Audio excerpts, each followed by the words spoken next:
O convidado de hoje do podcast Ser Natural Traz Frutos, com o patrocínio da Pedras Sabores, em maio de 2019 fez um post no Instagram com a seguinte descrição: terminou este fim de semana, mais uma época que considero ter sido positiva a todos os níveis, individualmente 29 jogos, 25 deles como titulares, 4 golos e 2 assistências. Depois procede num testamento com uma dedicatória ao clube onde jogava, que na altura era o Gondomar Sport Clube. Em maio de 2025 poderíamos ter aqui no nosso jardim um futebolista, mas não. Temos um comediante, João Miguel Costa. Bem-vindo, João, aos nossos jardins da Mega. Se isto é a tua forma de me receber bem, penso que tens que vais depois repensar isto. Eu não conhecia este teu passado de futebolista, de treinador de futebol, de outras coisas também que já vamos lá, mas eu queria saber porque é que trocaste uma carreira não segura por outra carreira, se calhar, ainda menos segura. Não, invariavelmente menos segura. É menos segura, não é? Menos segura, se calhar um bocadinho mais segura, porque eu quero acreditar que faço melhor isto do que fazia aquilo, do que era jogador de futebol. Mas sim, olha, antes de mais agradecer pelo convite, obrigado. De nada. Relativamente a isso, eu sempre desde os 7 anos, quando me inscrevi a primeira vez no futebol, foi a minha primeira e grande paixão, diria assim, tipo desde sempre. É completamente maluco por futebol. Joguei a formação toda no Trofense, clube da minha terra, onde tive algum sucesso. O que é algum sucesso? Era algum sucesso do ponto de vista de não só coletivamente ganhávamos, como individualmente eu ganhava a esperança de ser jogador de futebol, porque também me iam passando essa mensagem de que eu realmente tinha jeito e que as coisas iam acontecer e blá blá, e algumas propostas também de clubes melhores. Então eu acreditava mesmo que ia ser jogador de futebol. Depois, quando chegas a sénior, a realidade é outra. Quando chegas ao patamar mais alto a seguir à formação, realmente a realidade é outra completamente. Eu fisicamente não era um jogador muito forte. Depois também era preguiçoso em muitas coisas. E ficaste desiludido ou foi quase um... Não sei, provavelmente não foi aí que percebeste que não querias fazer nada disso, mas ficaste desiludido na altura com isso? Com o facto de não conseguires ser jogador de futebol? Não, há um bocadinho, não é? Há ali aquele momento em que tu percebes, pronto, ok, isto não vai dar. E nesse momento há ali uns dias de luto, diria assim, relativamente a isso. Mas depois eu passei rapidamente a pasta para a parte de treinador. Certo. Ou seja, eu comecei logo a formar. Treinaste os júniores?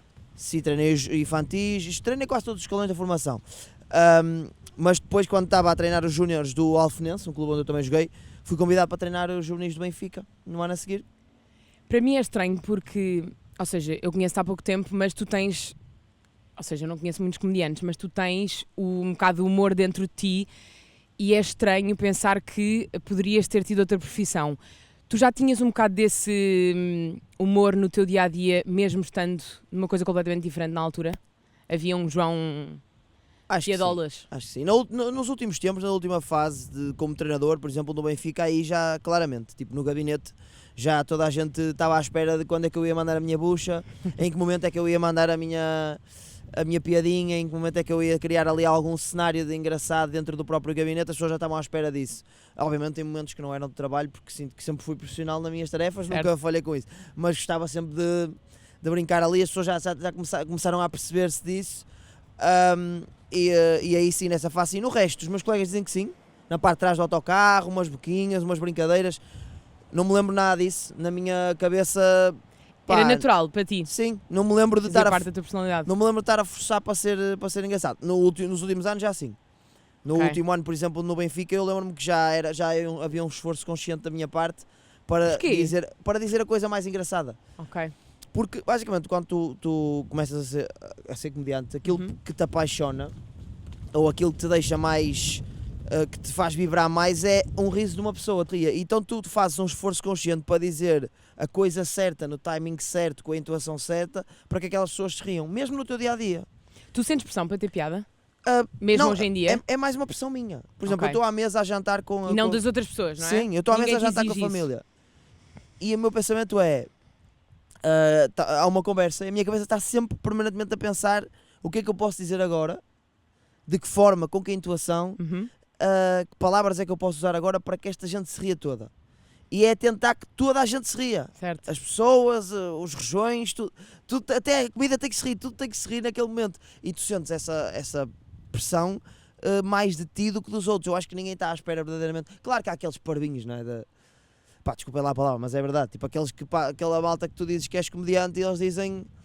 então conta aí uma piada. Sim. É o mesmo que tu mas há isso em todas as áreas, rua. não é? Como em rádio dizer faz lá a tua voz de rádio. Pá, não é em todas. Tipo, não encontras um médico e dizes, olha, remove-me aqui este quisto sebáceo. Sim, não, isso sim. Mas sei lá, um dentista... Que eu tenho aqui uma faca, pá, faz... Vê-me lá aqui este dente e depois começa...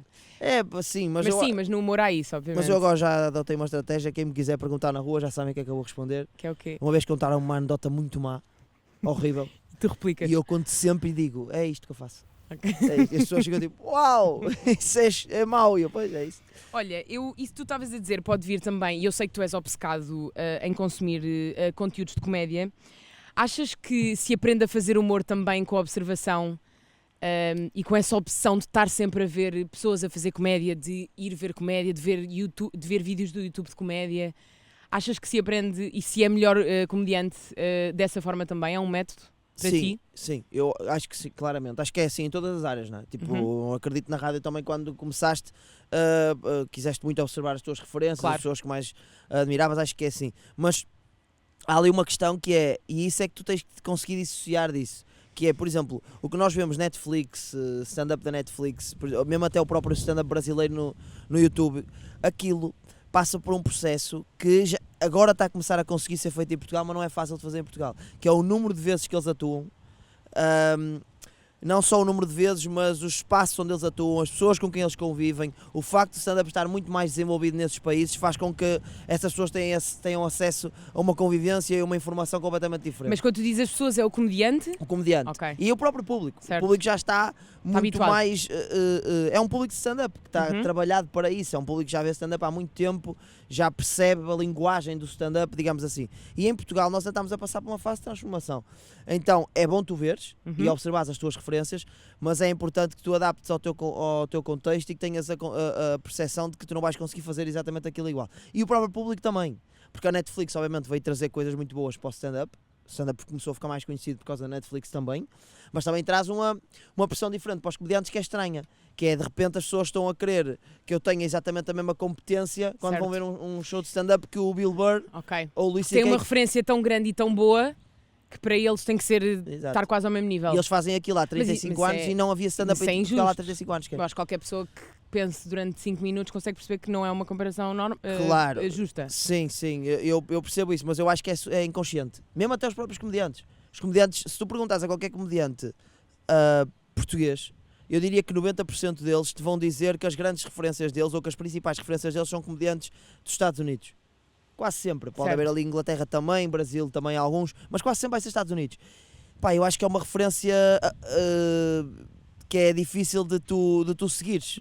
Tu podes seguir, obviamente, a forma como ele faz aquilo, mas não é fácil tu replicares. E se tentares replicar, acho que vais-te dar mal porque tu não tens acesso aos mesmos meios. Claro, óbvio, não é comparável. É mesmo que tu sejas treinador, olha, fui treinador. É mesmo seres treinador de uns miúdos de 13 anos ou 12 e queres, ou seres treinador mesmo até de uma equipa da Distrital, e quereres fazer exatamente aquilo, replicar aquilo que o Guardiola faz. Certo. Tu não tens as mesmas ferramentas. Se calhar há quem não saiba, mas tu só fazes isto há 2 anos. Achas que as pessoas têm referência de ok, ele faz isto há 2 anos, portanto dão-me à bébia. Imagina, se não tivesse tanta piada. Pá, eu aqui isto, não há quase resposta nenhuma que eu te dê aqui que não vá soar meio prepotente, mas tentando ser o mínimo possível. Sim, só faço isto há 2 anos. Eu acho que o fazer stand-up há 2 anos é verdade, mas depois há um background todo de eu já querer ter alguma graça antes, ou eu já procurar ser uma pessoa que consumia mesmo muito stand-up. Eu acho que isso também é uma parte do processo, portanto se calhar posso incluir aqui, mas sim, fazer mesmo de forma dedicada há 2 anos. Mas eu por acaso acho que o que acontece até é o contrário, que é um elogio para mim, que é quase sempre as pessoas acham que eu já faço há mais tempo. Okay. Há quase sempre uma pergunta das pessoas de há 2 anos, achava que era mais. E eu acho que tem a ver com o número de vezes que eu já atuei em 2 anos, ou seja, como eu impus a mim próprio um ritmo muito alto em termos de atuações, em termos de ir a tudo, querer fazer o máximo possível, querer estar o máximo possível presente no meio, isso dá uma percepção às pessoas que eu estou há mais tempo. E efetivamente, imagina, se eu tiver 2 anos e 400 atuações, ou 300, pá, se calhar é mais vantajoso que alguém que está a fazer há 4 ou 5 e tem 300. Tem 300. Sim, Portanto, é o equivalente em termos de experiência. Eu acho que no stand-up é muito, e na comédia é muito mais não tanto o tempo, mas o tempo de execução e não tanto o tempo em que já fazes isto, diga. Eu acho que assim. podes dizer, pronto, e se calhar não queres ser tu a dizer, mas eu posso dizer que está a correr muito bem, tendo em conta que só fazes isto há 2 anos. Sim, é isso. Tu consegues perceber o porquê, não é que haja uma chave ou uma fórmula, mas consegues perceber o que é que te tem dado tantas oportunidades? Achas que é, mais uma vez, o facto de atuares várias vezes e de experimentares? Pá, eu acho que efetivamente o meu primeiro ano, ou a forma como eu entrei nisto, também é o facto de eu já ter, quando eu entrei verdadeiramente na comédia, já tinha 28 anos, quando me dediquei a sério. Ok, Então já tinha alguma maturidade de perceber, tipo, opá, se é isto que queres fazer, então tens que andar da perna, como nós dizemos lá no Norte, tens mesmo que fazer. E eu não tive vergonha, digamos assim, no início de ir a tudo, de me... Pá, como é que eu ia te explicar isto? De arriscar às vezes algumas coisas que se calhar não tinham as condições certas para fazer, mas eu queria muito fazer e estava sempre a fazer. E ainda hoje sou muito assim, mesmo não tendo tanto tempo porque tenho outras coisas também dentro da minha profissão para fazer, mas o stand-up é uma cena que está sempre muito presente, eu tento ir ao máximo que puder, e eu acho que, principalmente no stand-up, aquilo que deve-se pura e simplesmente, o facto de eu estar bem, acho eu, e de estar-me a correr bem, deve-se pura e simplesmente ao número de... eu acho que é mesmo ao número de vezes que vou, tipo ao número de vezes que fiz. Portanto, o único conselho que eu dou, se alguém quiser olhar para isto como um conselho, é pá, escreve o máximo que puderes, atua o máximo que puderes. Achas que essa é a parte mais difícil de ser humorista, stand-up? Ou seja, arriscares, o momento em que vais para cima do palco e arriscares que as tuas piadas tenham graça em frente a um público que está tão perto de ti. Olha, eu falava no outro dia... Pelo menos para mim, que sou leiga nessa situação, eu sinto que é o mais vulnerável de um humorista. É para a maior parte, mas eu vou-te dizer, para mim, falava disso no outro dia com um colega que me dizia isso, que dizia, para mim a maior dificuldade, eu às vezes estou a escrevo aquilo já tem graça, mas depois eu vou para o palco, etc. Eu acho mesmo verdadeiramente que para mim isso inverte. Não no sentido de... Não inverte, porque eu também gosto muito de escrever e tipo, o momento de escrever também é um momento prazeroso para mim, quando descobres uma boa piada, quando sentes que encontraste, mas eu sempre fui desde miúdo o gajo que não fazia os trabalhos na escola e no grupo era o gajo que eu dava a nota ao grupo na apresentação. Okay. Ou seja, eles sabiam que eu podia chegar à apresentação e que íamos ter boa nota porque eu ia ser bom naquele momento. Ou seja, falar para pessoas, estar à frente de pessoas a falar, nunca foi problemático para mim. Ok, portanto quase que saltaste essa dificuldade. Essa etapa. Olha, há bocado estavas a falar porque é que se calhar as coisas não têm corrido bem no início, é porque se calhar as pessoas no início passam por uma dificuldade de estar em palco e falar com o público, e eu sempre tive muita vontade nisso, então a minha única tarefa, digamos assim, passava por ter boas piadas para dizer, e à medida que isso começou a ir acontecendo, acho que os resultados apareceram, mas é isso, eu para mim, essa é a parte que me custa menos e que me dá mais prazer. Tipo, saber, eu quando descubro um texto, eu estou o dia todo a dizer, porra, nunca mais chega a hora de eu ir ao palco dizer isto, porque eu estou mesmo mortinho por ver se as pessoas vão rir. Ansioso no bom sentido, obviamente. Sim. Tu és do Norte, obviamente, dá para perceber logo. Há muito aquela conotação de que o humor do Norte é só sotaque, é só palavrões. Achas que há um fundo de verdade nisto ou é preconceito de quem não é do Norte e... Pá, eu não te vou mentir, eu até gostava que isso fosse verdade, porque se isso fosse verdade, o meu pai estava no Comedy Cellar. Tipo, as pessoas não têm noção, mas o meu pai é das pessoas que diz mais palavrões da Europa inteira. Portanto, ninguém ia bater o meu pai. Claro, só que isso não é real. É tipo, eu acho que... Mas achas, ou seja, por exemplo, e comparando quando fazes, desculpa interromper-te, quando fazes stand-up no Norte e quando fazes stand-up no Centro ou no Sul, achas que as pessoas riem-se mais por teres sotaque no Norte ou no Sul? É igual? Pá, não te vou mentir, para mim, eu não tenho sentido nada disso. Tipo, eu atuei durante o primeiro ano sempre no Norte e agora já há algum tempo que tenho atuado cá no Sul e não tem sentido as pessoas riem-se quando as minhas piadas são boas. Tu sentes essa pressão de não meter tantas asneiras para não te ligarem a essa conotação de que Norte é só asneiras? Eu tenho uma vantagem perante alguns comediantes do Norte neste momento. É que eu estou, permitem-me trabalhar numa plataforma e ter graça numa plataforma como a rádio em que não podes. Em que não é permitido o uso de palavrões. Portanto, eu acho que se as pessoas se rirem daquilo que eu faço em rádio, sim, é uma boa. não podem é acreditar que eu só tenho piada com palavrões claro. e com sotaque, não é? Porque eu acho que a rubrica de rádio, que não, também tu participas, acho que é muito mais do que sotaque e palavrões. Aquilo, há efetivamente trabalho, e é uma das coisas que eu me orgulho, é que efetivamente aquilo apresenta bastante trabalho. E eu não vou mentir, que não vou esconder que quando me fizeram a proposta para trabalhar na rádio, falei isso com as minhas pessoas mais próximas de, pá, isto é uma oportunidade grande também, para eu, se calhar, não fazer um trabalho pelos comediantes do Norte, mas eu acho que nunca houve um comediante do Norte numa rádio cá do centro, cá de Lisboa. Sim, generalista, não é? Jornalista, e portanto é uma oportunidade que eu também tenho de dar uma pela equipa e de mostrar que efetivamente, e agora o João também, noutro contexto, um colega de trabalho, também temos essa oportunidade, acho eu, de mostrar que temos graça sem obrigatoriamente... Sim, sem ter que usar o recurso dos palavrões, apesar de, às vezes, ser mais forte do que tu.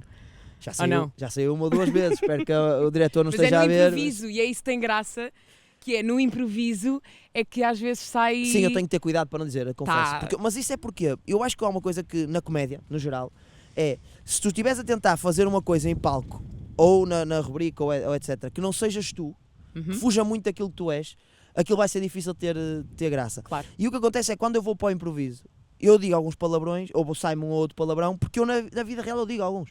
Tipo, em conversa com amigos, com família, se eu estiver entusiasmado, sai-me. Portanto, eu vou ser eu, e em palco digo mais, porque estou mais eu do que na Já rubrica. consegues fazer esse tipo de... ou seja, de contexto de stand-up para a rádio? Consigo, e mais do que só nos palavrões e etc. E no ser raw, é mais... até... Nos conteúdos também, ou... Nos conteúdos também, porque no stand-up, quer tu queiras, quer não, no stand-up há ali uma questão que é, isto sou eu. Pá, se correr mal, sou eu. Só há uma pessoa aqui a com as consequências. Em rádio, para todos os efeitos, não. Claro. Tipo, há uma instituição associada, há sim, e na própria associado. Rubrica há todo... Há um painel associado, todos nós temos uma função e se aquilo não nesse correr bem... de beat stand-up, não sei se chama assim, mas... Sim, pode-se chamar um beat, e ainda por cima é tudo... escrito por mim, não é? Claro. Portanto, se vocês fizerem asneira nas vossas falas, a culpa é minha também, ou seja, é tudo culpa minha ali. Mas há obviamente uma instituição por trás, há alguém que me... Pá, há um contrato, não é? Claro. Que no stand-up não há o único contrato que eu tenho comigo. Claro. Então, tipo, claro que vai haver sempre diferenças. Mas eu tento ser o mais natural possível, inclusive agora até estou a transformar um beat, uma última rubrica que fizemos, num beat stand-up que eu gostei muito e olha, já fiz 2 vezes em palco e adorei. Tipo, claro que eu meto um bocadinho mais de agressividade nas falas, e isso ajuda em palco poder ser mais livre e ser mais agressivo, mas sim, acho que... Como é que é, eu tenho esta questão porque não sei mesmo, como é que é o método de trabalho de humorista, neste caso falas por ti obviamente, como é que é o método de trabalho de humorista? É escrever? Pá, eu acho que vais ao dicionário e procuras palavras? Também, eu acho que primeiro tens que ler muito, dentro e fora da comédia, porque isso traz-te vocabulário, traz-te capacidade de escrita, mas principalmente eu acho que passa muito por estar sempre a tirar notas de tudo. Por exemplo, acontece aqui qualquer coisa, nota, às vezes escritas nas notas, outras vezes em áudio, mas sempre notas. Acho que isso é o mais importante, estás sempre a anotar tudo e a observar tudo. Ontem, por exemplo, fui ao shopping e passei o tempo todo a tirar notazinhas porque estavam a acontecer coisas e passaram essas situações e eu tirei notas, e depois é tentar transformar nisso. Algumas vão dar para beat stand-up, outras não vão dar, e eu acho que no caso da escrita depois é muito tentativa e erro. Escreves, tentas, achas que aquilo tem graça, vais a palco, o público vai decidir se aquilo tem graça, se não tem, pode não ter, voltas a escrever, e é isto, é um processo de tentativa e erro, é muito apontar, tentar ver o que as outras pessoas não veem, olhar com olhos que as outras pessoas não olham, e depois escrita, não funcionou, voltas a escrever, não funcionou, voltas a escrever. Acontece muitas vezes tu estás sozinho e achas que tem muita graça e depois partilhas com 1 ou 2 pessoas e ficas desiludido porque não teve assim tanta graça. Eu vou-te dizer, aconteceu uma situação há pouco tempo com a minha namorada, com a Carolina. Ela estava, eu tinha que ir para o Lisboa Comedy Club atuar e estava a fazer realmente um beat que era a primeira vez que eu ia fazer, as primeiras vezes que eu ia fazer aqueles 5 minutos. E estava a sair de casa e ela estava a esticar o cabelo, eu estava-lhe a debitar, a ver se ela achava graça. Pá, ela estava lá entretida na esticar o cabelo, não estava a ligar nada. Estava tipo, eu a meio do beat desisti e disse, pronto, já vi que não vais ajudar, isto não sai para nela. Eu estou a esticar o cabelo, está bem, mas... E, tipo, é a nossa cabeça a achar que as pessoas vão estar com... Querem saber, sim, claro, sim, e depois sim. cheguei a palco. Tem que estar sempre disponíveis. Cheguei a palco, resultou E estávamos aí jantar e eu disse, estás a ver, bem feito. Para a próxima, olhas para mim. Não me valorizas. Dás-me atenção, porque aquilo realmente tinha graça, eu sabia que aquilo tinha graça, tu não estavas a querer E o que é que ela disse? Ela disse, realmente, mas isto com o público, em palco, Claro, com a com o atenção contexto, certa. com o contexto, claro é que completamente faz diferente. diferença. Mas sim, acontece muito, nós tentarmos picar aqui, picar ali, com amigos, e eles já começam a notar. A meio da conversa são tipo, Ok, estás a testar comigo, Já estás-me a estás usar, aqui, já estás rato aqui. de laboratório. João, neste podcast da Pedras Sabores falamos de ser natural traz frutos. Achas que seres natural e seres esse João te levou aonde estás hoje, neste caso? Sim, mas é mais. Eu acho que na comédia eu nunca sou 100% natural, não é? Tipo, há ali sempre uma extrapolação daquilo que eu sou, Certo. não é? Tipo, não sou 100%. Mas a tua personalidade Mas era aí que eu está ia. completamente... Mas é impossível também, na minha opinião, seres muito capaz na comédia e resultares E não se não seres. tiveres ali naturalidade. Quanto Uhum. mais não seja na personalidade. Na forma, eu diria que no cerne da questão, tu tens que ser natural. Ou seja, tu não podes. Há pessoas que resultam com personagens, etc. Não é isso que eu estou a dizer, mas mesmo dentro da personagem tem que haver ali a pessoa. Uhum. Tem que haver ali um toque daquilo que a pessoa é. E eu acho que é isso. Ou seja, eu naturalmente, a parte, por exemplo, de gostar de falar para pessoas, já sempre sou uma pessoa de falar. Eu sou chato no meu grupo de amigos, eu não me calo, eu estou sempre a falar. E essa naturalidade ajuda na comédia, porque a minha comédia é verbal, portanto. Claro, Ajuda muito. e ajuda na profissão.